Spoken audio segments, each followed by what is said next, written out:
ngemban dawuh timbalaning Wang Pikulun Jatimurti ya Rama Pukulun Sang Hyang Jagatnata. Petruk dina iki kowe kon bali. Ngandel ora. Terus Sekar Pertangga Jiwa, Sekar Dipanirmala ora bakal diwenehake marang kowe. Merga kuwi kembang kayuwangan. Ora sadengah titah iso mboyong wujuding kembang kemapan ana ing kayuwangan. Mangriyen to, bapak niku ya dewa. Ya wong bapak niku wujude titah. Ngoten. Dadi nek bapak nyuwun Sekar Pertangga Jiwa, Sekar Jambu Dipanirmala niku wis sak trepe wong bapak niku ya panjalmaning Jawata.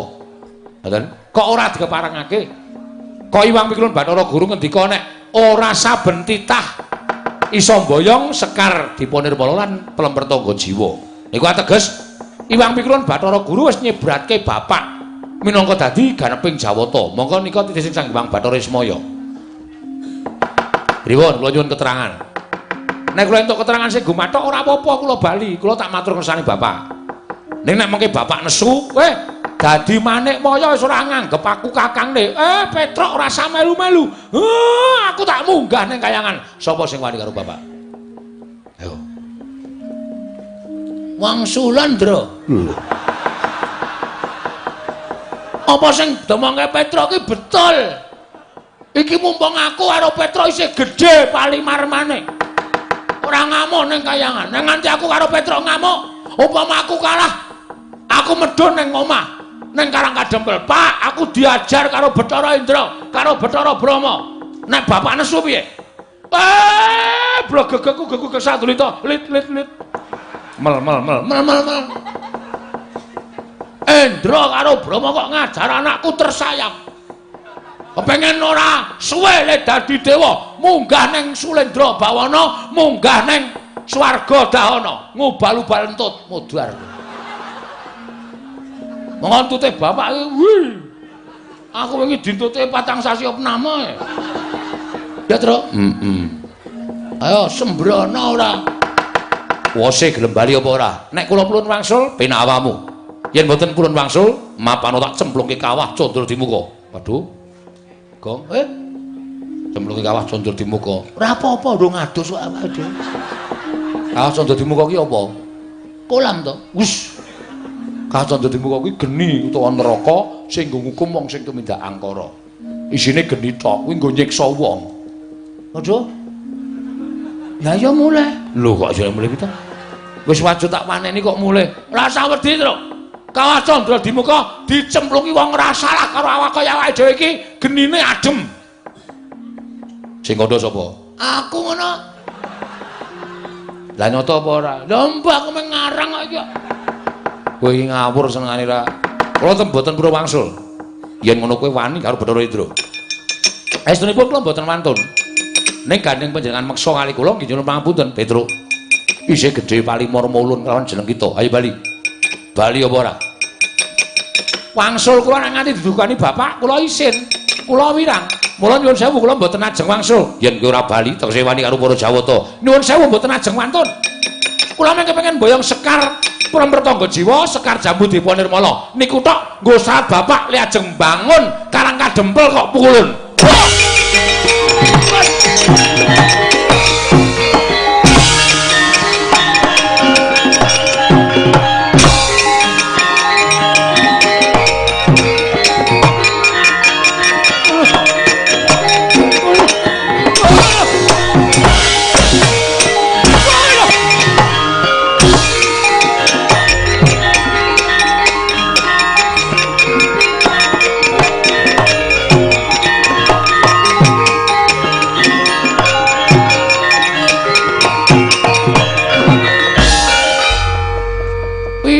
Jare wis disebul ndase. Ikong. Wah, Semar ki ngapusi. Semar ki biasane iso omong ngono lho. Gedhekke atine anak ning jane ora ana apa-apane. Jare wis disebul siramu, kowe iso digdaya ngungkuli dewa. Dantem Bathara Indra kok aduh mati aku. Ojo gedrawasane aku mati. Piye kowe? Kok aku sing ngrasake lara e. Wah, wis. Ya mulai ya ajare Semar. Lho.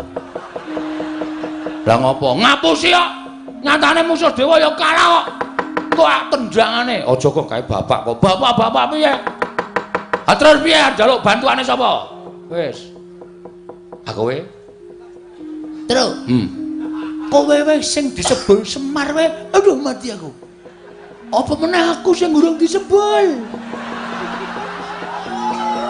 Yantem pisan iso almarhum. Oh ya, nganggo pikiran kok nek omong ki. Aku ora nganggo kekuatan apa-apa kok kon mungsuh para dewa iki terus maksude piye? Petro, aja mlayu.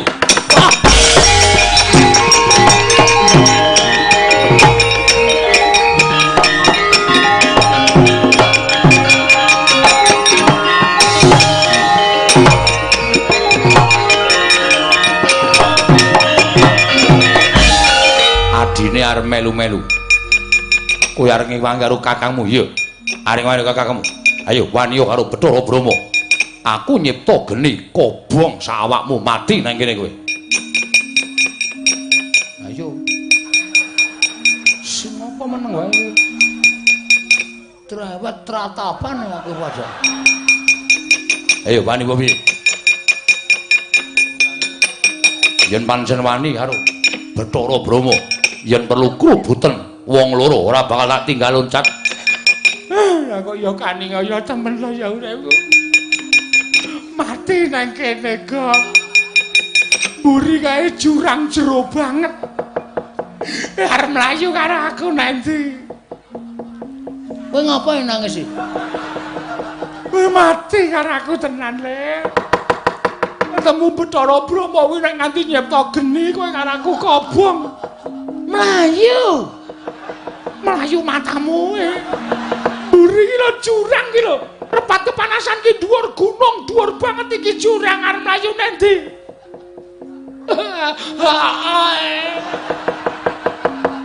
kowe yo nangis yen pangapunten Bu kula sing nyonaken pangapunten Petro bali ora bali pripun mboten wonten dalane.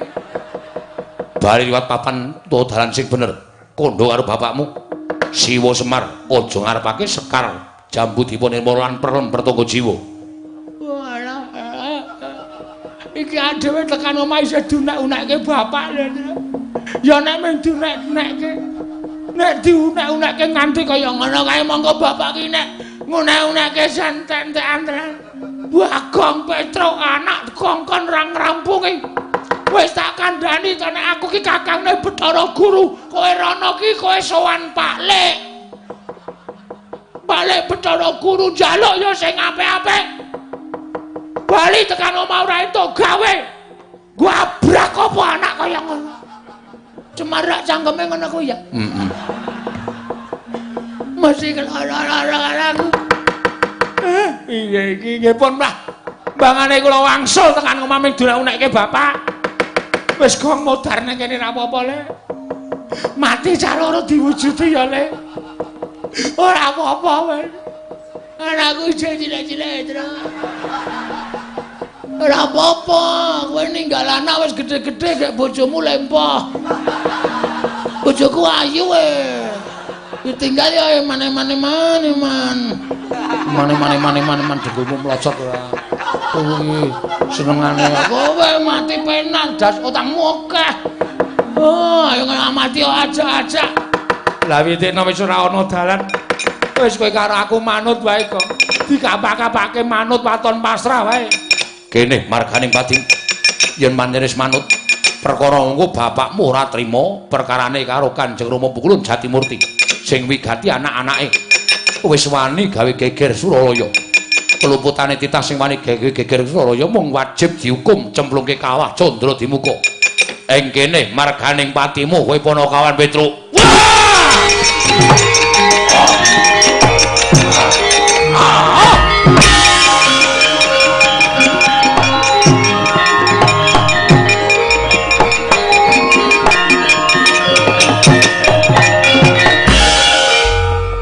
Sapa Gong? Kancamu apa? Kaya kancaku sing parkir nang Imogiri kae, Tru. Rambutnya ya rewa-rewa ngono kae. Nek kok gereng ya, Gong? Hah? Kok gereng ya? Buta kae le. Hah? Buta. Lho sapa ya, Truk? Mengko pukulan Bathara Kala. Engko nek pukulan Bathara Kala kae mung duwe pamrih kae mesti. Ngewangi kowe engko nek dewane kalah kabeh, Petruk, Bagong, aku luwe. Kowe dadi panganku, modar. Mati meneh. Piye to iki kok ketoke ra penak terus to, Gong? Kowe iki lek gawe sanggit piye, Truk? Awake dhewe kok ngrekoso terus ki piye to? Wis dasan dadak. Piye-piye kalah cacak menang cacak, buta kae tututi takoni sapa, Gong? Yo!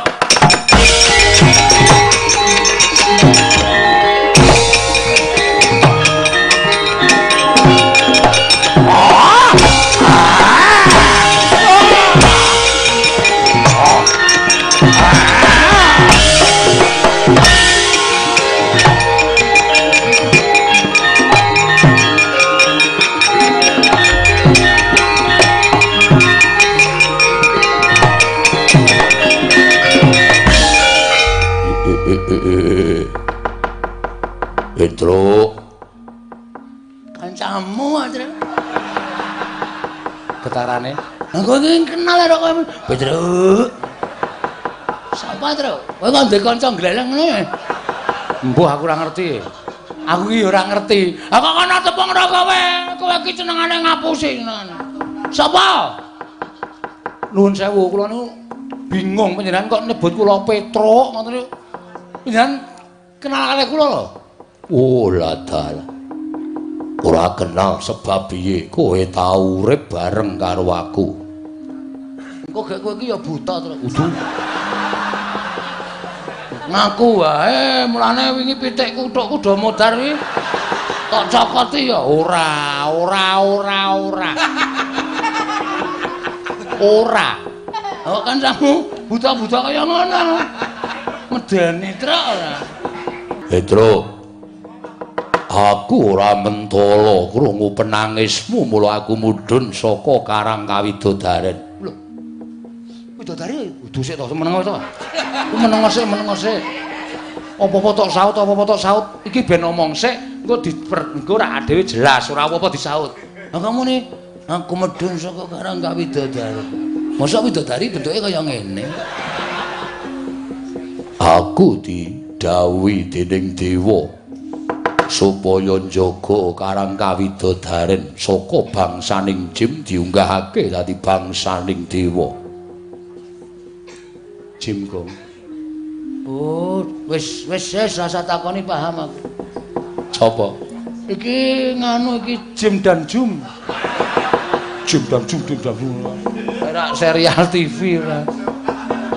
Sapa itu? Petruk Nun.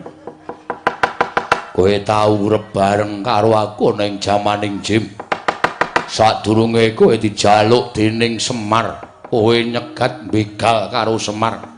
Diduduti awakmu. Kowe mbiyen dudu Petruk ning jenengmu Raden Pecruk. Walah. Begawan Salantara. Iya.